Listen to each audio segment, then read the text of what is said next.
You're tuned into news across the galaxy where they talk all things LA Galaxy with the Nag Boys. Let's start nagging.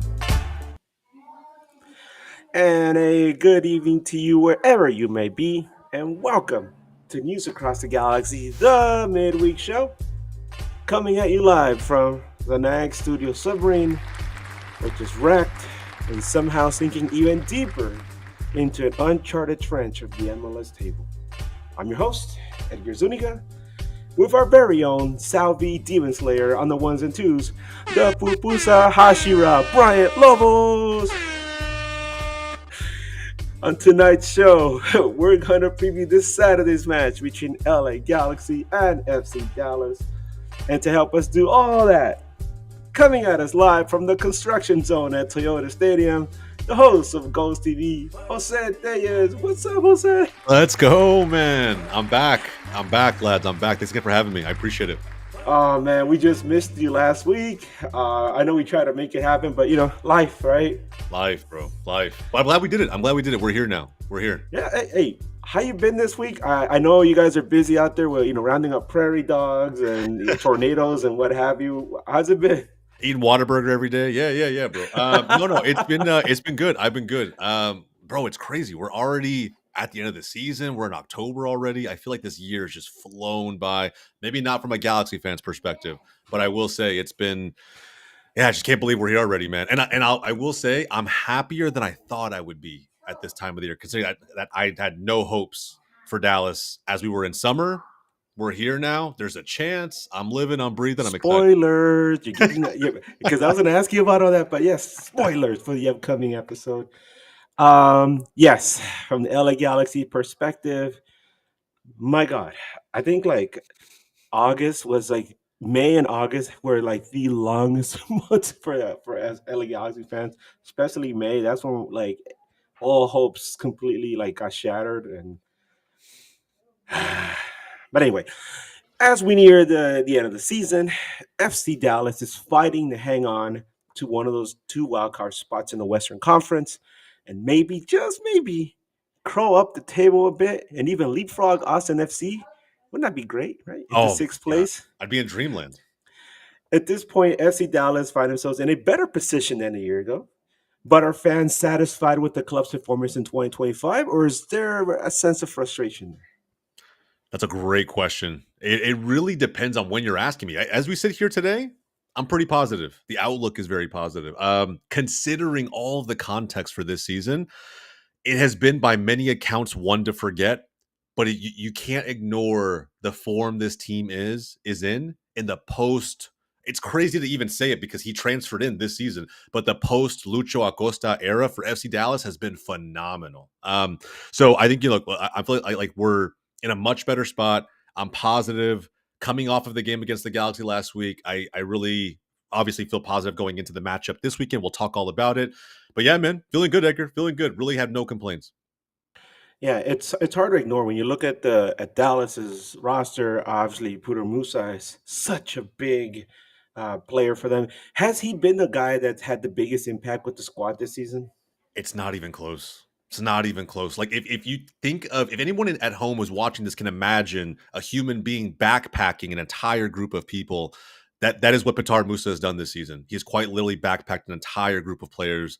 I think after the game this past weekend, I believe he solidified himself now, or is tied with the record I believe Jesus Ferreira set in terms of goals scored in a single season. I think in the first two seasons for any player from FC Dallas, he has scored more goals in his first two seasons as an FC Dallas player. Man, I can only imagine where this team would be without him. Like, quite literally, he's a top 5 scorer in this league, and we are hanging on by a thread. That should tell everyone at home just how impactful he really is for this team. Incredible, because FC Dallas is an MLS original. A lot of great names have come through that team, and you're telling me this guy in just 2 years has had that much of an impact. Wow. Yeah. So FC Dallas has always been a tough opponent for the LA Galaxy. I'm still getting over the shock result in the 2010 Western Conference Finals.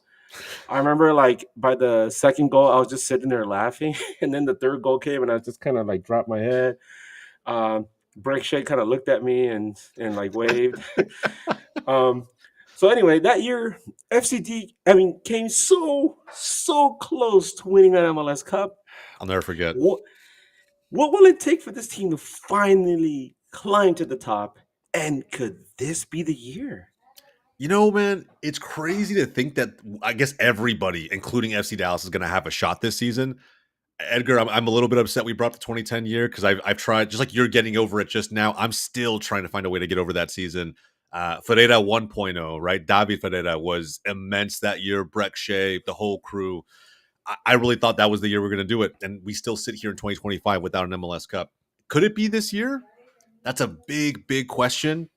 I have to be inclined to say no. I just look, we're in crazy form since Lucho left. Haven't skipped a beat. I love where we're at, but I refuse to believe that the rest of the Western Conference is going to allow Petar Musa to just do what he's been doing over the last several weeks and just carry this team round over round. It would be an insane run, probably one of the most Cinderella-like runs that MLS might have ever seen if we do progress far into the playoffs. But right now, I'm taking it one game at a time. We got to beat the Galaxy. We got to get in. We got to solidify the spot. I'm hoping that we lock it down this week because we have Vancouver coming up in the week after. So I really feel like I don't want to think too far ahead. I'm solely focused on the task at hand. You know, Dallas was actually where FCD Frisco, right, was actually the site of a Cinderella run with the 2005 LA Galaxy team that got into the playoffs on the last game of the season, went on the incredible run and they won. So you never know. There could be some of that magic for FC Dallas. Nobody expected Galaxy to win that year. Yeah, that's fair. It's fair. It's like this feels like Red Bulls from last season, right? Where Oh, like you kind of rely upon a very key part of your game. yeah. And Red Bulls, it was set pieces, it was the back line. If you can keep people out and just capitalize on a random one-off opportunity, you probably have a chance. Dallas has more holes to figure out than that, right? So I'm really trying to be realistic, but trust me, Edgar, if we went on a crazy run into the postseason, I'm honestly, if we even get beyond, that sounds crazy to say as a fan, but if we get beyond the first round, we win a playoff series, and we can just see what's possible from there. I'm already pretty happy. Not gonna lie, I'm already pretty happy. Well, it's been if you look at the whole season, right? It's been an up and down season for FC Dallas, but it seems the team is currently trending in the right direction. I mean, you guys haven't lost a match since late July to the Pigeons. So what has sparked this 8-match unbeaten streak right now? Guys, it's crazy. It's crazy because I was so excited for this move to happen, and it actually ended up being one of the biggest detriments of this team that I've probably seen in recent history. I have yet to see, prior to Lucho Acosta arriving in Dallas, I have yet to see one player completely divide a fan base like this, completely maybe lose a locker room as someone who was kind of gifted the captaincy. But that's really what happened. He came in, everybody was excited. I heard so many different pods and creators out there talking about the possibility of Dallas finishing a top 4, top 5 team in the West with now the former MVP Lucho Acosta being in Dallas. And it just went completely south almost from the beginning. Like after month 1, it just felt like he really wasn't the fit. Like maybe we had a Lucho problem. And now that's been solidified. This crazy run that we're on, right? Not losing a game. We dropped points here and there, but not losing a game.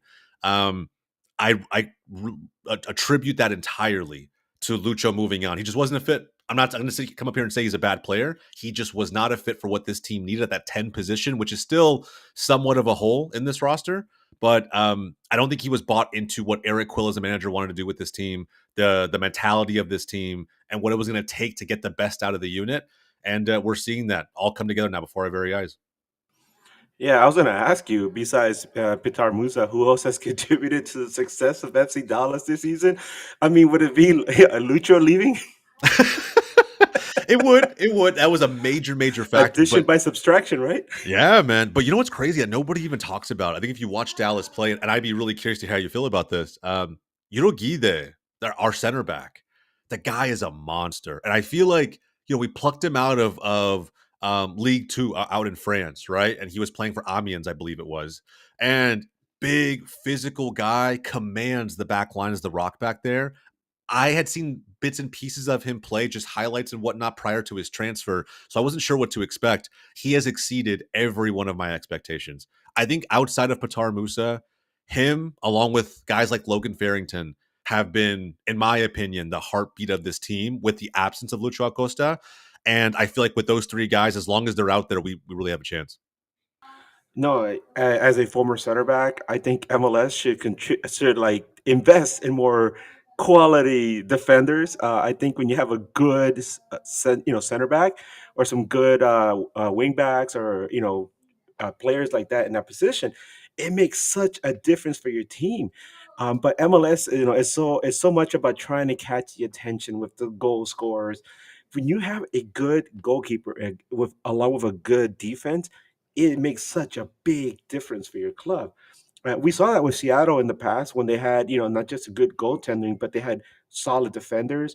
The LA Galaxy did the same, when they had that little mini dynasty.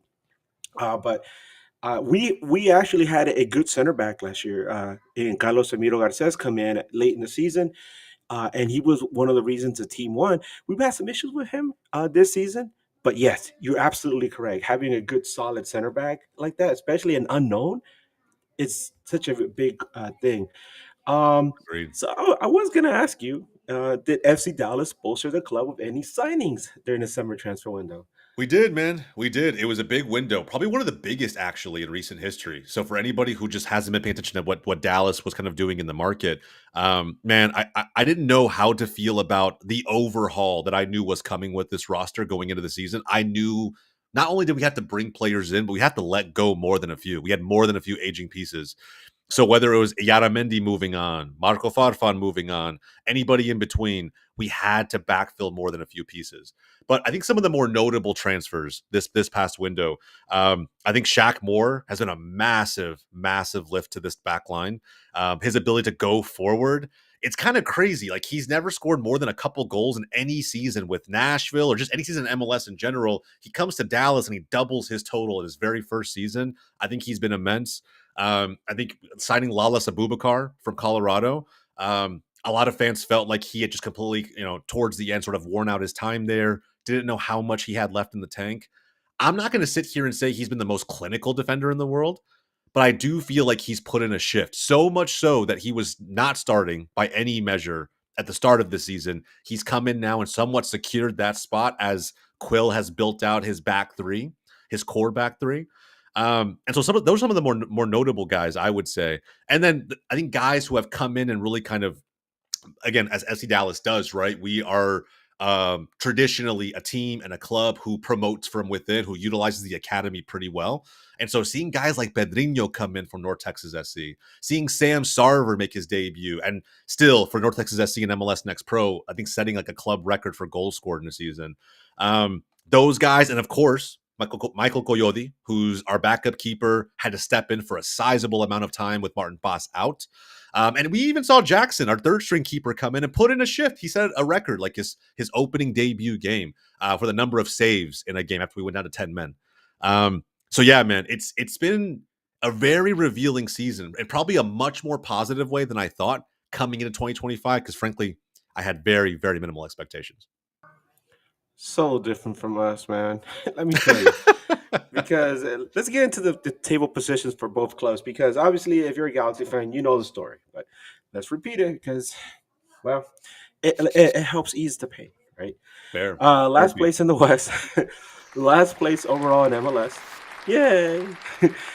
But we do have a game in hand over a very, very bad DC United team, who are just 1 point above LA Galaxy.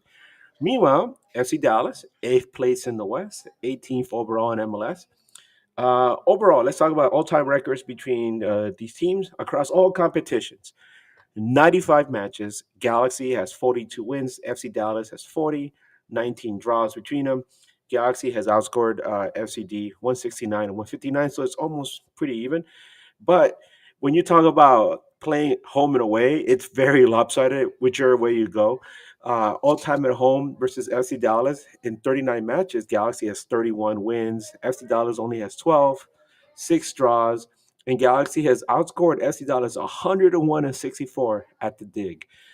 Um, Obviously, the last time out that these two teams played each other was this past Saturday, October 4th, at a Toyota Stadium. FC Dallas took the win 2-1.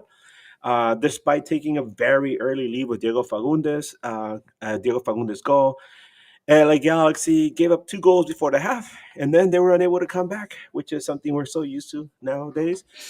It was Galaxy's ninth consecutive loss away to FC Dallas. In fact, the last time Galaxy won at FC Dallas was on August 15th, 2015, 10 years ago. A 2-1 win, thanks to a brace by a fella named Robbie Keane. But back here at the dig, the last time Galaxy played FC Dallas was on May 29th, 2024. A brace by Dejan Jovalic. We miss you so much, Dejan. And a late goal by Ricky Puig. We miss you so much, Ricky. They paced LA Galaxy to a 3-1 victory. But that was last season, and this season, well, we can't wait for the season to be over. Um, let's talk about the player availability report. And this is just a guess because we won't really know until late Thursday or Friday. But I'm pretty sure that Ricky Puig is out for the season. I'm pretty sure that Marco Reus has been shelved for the rest of the season. Lucas Sanabria is questionable. Maya Yoshida, he suffered that ankle injury. He didn't play against FC Dallas. He might miss this next one as well. Joseph Pinto is out on national team duty with Ghana. Hey, they're one step away from qualifying to the World Cup. They had a big win today. And questionable, Gabriel Peck. And as far as yellow card cautions, Isaiah Parente and Lucas Sanabria are just one yellow card away from being suspended. Yay. What can you tell us about FC Dallas, Jose? Yeah, man. You know what's crazy? Typically, if anyone has looked at the availability for this team all throughout the season, it's actually been pretty bad. Like a perfect example is Paxton Pomykal, who's been completely just non-existent through a number of injuries all season long. He's back, and in fact, I would say we actually have almost the exact opposite of the injury report that LA Galaxy has to tout today. But really, I think the only two that are confirmed 100% are our third string goalkeeper Jacob Jackson and Sebastian Lletget, who LA Galaxy fans know very well, right? So it's kind of a shame because Sebastian Lletget, I think we could definitely use him in a game like this. We could have used him in the last Galaxy game, to be fair, to help close things out. So I was hoping by the time playoffs got here, he'd be kind of getting back into the swing of things, getting some minutes, but apparently he's not there yet. Man, you say the name Sebastian Lletget around here, and the first reaction you get is people growling, especially because of the whole, Becky thing. And it's like, Let it go. damn, Let it go, I guys. know, right? Becky G, let it go. We can all let it go. Well, you mentioned Paxton Pomykal. I was listening to the game on the radio the other day, listening to our buddy Joe Tutino, who covers Galaxy, and he mentioned Paxton Pomykal coming to the match, and I'm like, oh my god, it's MLS's like resident Ravenclaw, Paxton Pomykal, because he sounds like a Ravenclaw with that name, and that's a name I haven't heard in a long time. I know he used to be in the national team. Like kind of like the sphere. Is he somebody that you think would still find a way back into the national team for next year's World Cup? I don't think so. It's tough for Paxton, right? Because he's one of those players, like you said, Edgar, that just he's so much potential. The epitome of unrealized potential. And it's not really due to anything that's really directly his fault. Happens to be an injury prone player, but one of the shining stars, I would say, to come out of FC Dallas's academy. I still remember hearing his name kind of alongside Jesus Ferreira when they were coming up and going to be the next generation to lead this club forward. And he started that journey right with the first team, but just never really got a chance to finish it. Finally making his way back in. But as far as I know, I don't even think Dallas has plans to renew his current contract because there's just too many concerns around availability moving forward. So it's one of those things where I wish him all the best after this season. I hope he can still put a shift in for us while it matters, but I understand where the club is coming from. By the way, we have a question in the comments in the chat. Somebody asks, how many DPs does Dallas currently have? Dallas has Musa. So I think it's we gave up Lucho. So I believe it's only 2. So it should be Musa and that's a great question. Because I Wow, we don't think it's stumped them. Jirogide. No, I don't think it's Jirogide. It might quite literally be right now only one. I don't Wow. think there's another one that we have to really tout because the other one was, of course, Ariola as well, who got removed from his DP status, and then we shipped him out to Seattle. Jesus Ferreira's gone, and Acosta's gone. So, yeah, it's one of those scenarios where we can still go out there and make a big money move at some point in the postseason. Yeah, so FC Dallas is set up pretty good for next season then. You would think, unless we go out and sign someone else like Lucho Acosta and we tank our season again, and we repeat the cycle. That's always the fear, I think, with MLS fans, right? Is like the signing sounds great, but until we see it all come together on the field, it's hard to trust it, you know? Oh my God. I still remember when you guys got Denilson and everybody was like, oh, look, this guy's going to be fantastic. No, Denilson never worked out. One of the worst DP signings ever. And it was like Yeah. early on with the DPs, remember? Yeah, that's crazy, man. I'm telling you, it just you never know. I thought Lucho was a sure thing. I really did. I thought it was like one of those where he's MLS proven. He's coming to another team. This should be a no brainer. And thankfully, we were able to get back basically what we paid for him to ship him out down to South America. But yeah, I was very disappointed with that one. So real quick, this is more for anybody from FC Dallas listening because Galaxy fans, we already know this. LA Galaxy tactics. How is Galaxy tactically set up? And I'm not talking about just the formation, just in general. Galaxy strengths. What strengths does this team have? Um, we could shoot from direct free kicks. We have some pretty good. We got a couple guys that could probably score a goal off a set piece.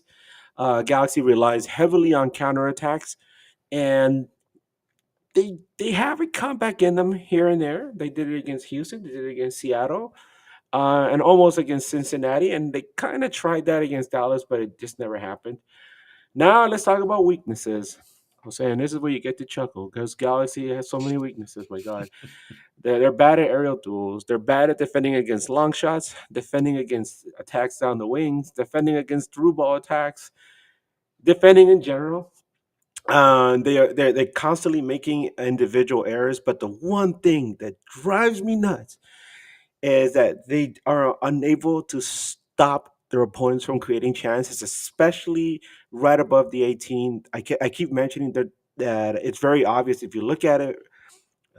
There's a gap between the defense and the midfield, and either people don't step up or CDMs don't come down in time. But there's always a gap where attackers coming in looking to either make a pass or try to dribble in, they look up and they have acres of space and they actually take shots on goal. And a lot of times they score golazos. And it's happened a lot to El Galaxy this season. As far as a style of play, attacking Galaxy, they love to attack down the right. They like to take some long shots, make short passes, try to possess the ball as much as possible, as we saw this past week, to no avail, right? And they try to play with whiffs, try to spread the field. It's going to be interesting to see how they do if Peck is still dealing with injury issues and with Paint still out. So if you're a Galaxy fan, you're going to really rely heavily on the ref report, which is coming up soon, and you'll see why. But Jose, having heard all this, well, actually, what can you tell us about FC Dallas that we didn't see last week, as far as like some of the strengths or weaknesses of this team, and what kind of style of attack does this team implement? Yeah, man. I think so. First off, right? I think the biggest concern that the Galaxy fans have to worry about is, of course, Patar Musa. I think regardless of how he's set up, it's kind of crazy. Musa is basically, if anyone again watches European football or soccer, he's the Harry Kane of our team. He's quite literally the goal scorer and the creator. If anybody watches Musa and what he did, I think exceptionally well against the Galaxy this past Saturday was he was able to really drop in deep, get the ball, and get vertical with our options out wide, whether it was Kamungo, Farrington, even Anderson Julio when he came in as a substitute. And so like that's Dallas's strength all the way through is we don't care about having possession, don't care to necessarily control the tempo of the game. It's can we be efficient with our opportunities? And so can we set up in a mid block, keep everything in front of us, and then when given the opportunity, get vertical quickly with our speed up top, try to find Musa so we can bang in the goal. And so I feel like we do that well. We're probably one of the more efficient teams on that front, and we saw it right. Even going down early to the Galaxy this past Saturday with that Fagundes goal that I swear he has scored against Dallas. I don't know how many times at this point. Man, Uh, he hates Dallas, right? he hates Dallas, man. Like whether it's Austin or Galaxy, he absolutely hates us. Yeah. So I've seen that goal numerous times, and I think that with Dallas's strengths, it's our ability to get vertical. It's our ability to contribute as many numbers as possible. If you've noticed, Dallas moves to three in the back pretty consistently when we go forward, and so there's a lot of numbers that get into those spaces that might be tough for the Galaxy to cover. And we're also not scared to crack one from distance, right? I think we all saw Patterson Delgado's goal let this past weekend. Insane, man. A great hit. I'm so I want to say almost proud, man, of that Ecuadorian kid. He's so good, and he was so raw when he first came to Dallas. And so, yeah, man, I think strengths. We're going to be okay with the Galaxy dictating how the game flows. We're just going to really try our best to capitalize on every counter that we put out there or that Galaxy give us. So without Paintsel, I feel significantly better about this matchup. Ooh. So, what's it gonna take for Galaxy to defeat FC Dallas this time around? You know what, man? I saw this a lot the first 30 minutes of the game, and I'm really surprised the Galaxy didn't double down on this. But there were so many moments where Paintsel got out wide on the right-hand side and was attacking Abubakar very, very heavily. He was beating him. And it makes sense, right? Abubakar's not a left back. He's a center back. If there's an area to exploit, he's one of the slower ones. Ibiaga's got a little bit of pace. Yorogida has a lot of pace. So that's where you go. And for some reason, after you guys scored, it just slowed down. Like there weren't that many attacks down that flank anymore. I didn't know if maybe you guys were maybe setting up to just have more control of the ball in the game now that you guys had the lead. I don't know. To me, it was confusing. And so now with Paintsel not being there, I don't know if maybe this is a scenario where you have someone that can offer you that outlet out on the wing. But either way, with three in the back, the method to attacking Dallas has always been working the ball out wide and finding those long balls down the flank. Because we run three in the back and we push so many numbers forward, that those lanes are always there. And we're always praying as Dallas fans that we could just keep the crosses out. More often than not, in the beginning of the season, it didn't work out that way. Ibiaka gave up so many goals, just like on crosses alone, right? It was almost impossible for him to defend. But it's because of how we set up. Kamungo darts forward, Shaq Moore darts forward. We have three in the back, guarding three or four attackers, and we're kind of hoping for the best. So that's going to be, I think, LA Galaxy's path to really taking down Dallas. But at the same time, I'm wondering on my side, who's going to be the guy if it's not Paintsel? Yeah, you mentioned something about whipping balls into the box, from the wings, and you'd love. I mean, as a Galaxy fan, we'd love to have like a reliable target to be there on the receiving end, but we don't have Dayon anymore. And Christian Ramirez was not it. Miguel Berry is definitely not it. And Mateus Nascimento, who came on loan from Brazil, from Botafogo, he's been hit or miss. When he's on, he's on. He's good. He's very raw though, and he's been dealing with some injury issues throughout the entire season. And so, if he's healthy, if he's in good form, he might be the guy that can be the big difference because Galaxy did not win a game this season, the regular season, until he became a starter. And while he was a starter, the team only in 10 matches, they only lost four games. So Wow. um, having him in there makes a big difference. Whether or not he's healthy enough to play or in form, that'll be another thing to look forward to. So we'll see. Let's look at the ref report because if you're a Galaxy fan, my God, this is like the one thing you could hope for. It might go your way. So this is the ref report. Referee for this match between Galaxy and FC Dallas is going to be Jair Marufo, yeah, MLS lifer. Marufo, who is FIFA sanctioned. He worked in World Cup 2018 and the 2008 Olympics, in addition to the FIFA Club World Cup qualifiers for CONCACAF and CONMEBOL, various CONCACAF competitions, including the U.S. Open Cup. I'm sorry, in addition to the U.S. Open Cup, NASL, and USL, since 2002, Marufo has refereed 327 MLS regular season matches, 58 with LA Galaxy, far more than any other MLS club, giving Galaxy 28 wins, 14 draws, 16 losses, including a record of 20 wins, 7 draws, and only 4 losses at home. He's done 15 matches with FC Dallas for a record. I'm sorry, more than 15 for a record of 13 wins, 8 draws, 14 losses, including a record of 3 wins, 5 draws, and 7 losses on the road. Uh, Marufo's last LA Galaxy match was a 1-1 draw with San Jose Earthquakes away on June 8th, 2025. He handed out 2 yellows to San Jose, 3 to LA Galaxy. His last FC Dallas match was a 2-1 loss versus Minnesota United at home on the 4th of July. He handed out 1 yellow to FC Dallas and 2 to Minnesota. This is going to be Marufo's 19th MLS match of 2025. So far, he's handed out 56 yellows for an average of 2.94 per match. One red card for a second yellow, and 1 straight red. He's only awarded 4 penalty kicks, though. So, having heard all that, Jose, and keeping in mind everything we just discussed, it's time to give me your prediction for this match. FC Dallas is a great run right now, great form. But then you got Marufo there, and you saw his record. Um, what do you think? Who wins this match?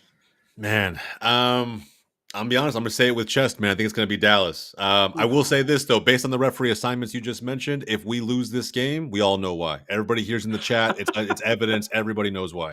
Um, but I will say that, yeah, man. I think because of the form we're in, and I think it's hard to stop momentum. And for whatever reason, I think we're also better on the road. I don't know what it is about this team. I don't know what it is about Quill. And even when we were bad at the start of this season, we still managed to net out results on the road. We're somehow better on the road than at home. So I really feel like without Paintsel and with all the context we've provided, I'm going to back Dallas by the same exact scoreline, 2-1. Yeah, this Galaxy team, I don't know what to expect from these guys anymore. There's nothing really left to play for. They have some kids that are pretty hungry that could go out there and they might try to make something happen. But I think after that loss to Toluca in the Champions Cup, I mean the Campeones Cup, really weighs heavily on this team. Players won't express it verbally, but you know how much they were really hoping to get something, anything out of the season besides a wooden spoon. But at this point, this team is destined to be remembered as the worst Galaxy team of all time. And I would not be surprised if they ended up losing this match, but I'll be positive. I'll be positive.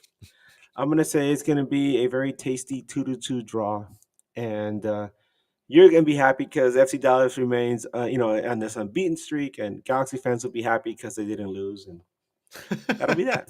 It's a win-win, man. It's a win-win. It's a win-win.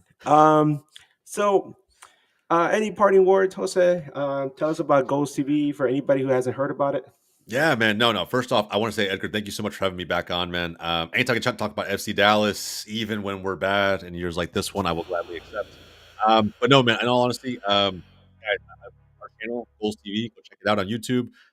It's featuring folks like Eric Winalda, myself, several other MLS creators who come to the table, USL creators as well. Ton of different North American soccer content. So for me to check it out, that's all. That's the only plug that I have. But yeah, man. Outside of that, keep tuning into the channel. News across the galaxy. I'm a big fan of the show. Any way that I can help, I definitely will. So, Edgar, I appreciate it, man. Sincerely. Thank you so much, Jose. You mentioned socials, right? You can see it right there. It's Bro Migo on Twitter. Are you on Blue Sky, Instagram as well? Instagram, Twitter, those are the two big ones for me. Outside of that, it's kind of hard this day and age with everything else I have going on. But Twitter for sure is the most active one. So if anybody's there on X, hit me up. I'm always down to have those footy debates. And if you're an FC Dallas fan and you're listening to us for the first time, we're News Across the Galaxy. You guys can find us on all these social media channels. You can find me on Twitter, Instagram, Blue Sky. On Instagram, I actually post kind of different things. I just posted my adventures in the mosh pit from last night, but I also do interviews with fans after matches, and not just Galaxy fans, but fans from different teams. So if you want to check that out, go ahead. I also post a lot of stuff besides Galaxy on my Twitter account. I'm a big MLS guy. I love MLS, and so whenever I can post about anybody, I will put it in there. But thank you so much, Jose. Um, this is where we say good night for everyone. So for me and Bryant, my pupusa Hashira, and if you know, you know, and the rest of the News Across the Galaxy crew, we thank you once again for joining us tonight. Hey, Jose, thank you so much for joining us. You can go back to rounding up with the prairie dogs, you know, and or the tumbleweeds or whatever it is you guys do out there for fun. Oh yeah, yeah. I'm gonna go do Texan things in Texas, but I'm looking forward to the game, man. Sincerely, Edgar. A lot of fun tonight, man. A lot of fun. I Hey appreciate man, it, you gotta come down here sometime, dude. bro. I'm telling you, I got a lot of friends up in LA. It's gonna be something that I plan out really well, but trust, bro, for sure. We've been talking already about next season. Me and a few other shows out there. I will bang your line. Absolutely. Dude, we'll roll out the red carpet for you as long as you don't let the FC Dallas, bull come and run us over or something, you know. No, man, it's gonna be fun. It's gonna be a lot of fun. Well, Jose, we really look forward to chatting with you again next season. Good luck in the playoffs. Maybe this will be the year for FC Dallas. I mean, you never know, right? I beg. I beg. I'm not gonna hold my breath, but it would be amazing. We'll see. We'll see what happens. You gotta tune in. Yeah. Well, as we always say on this show, keep on nagging and Wu Tang for life. Let's go.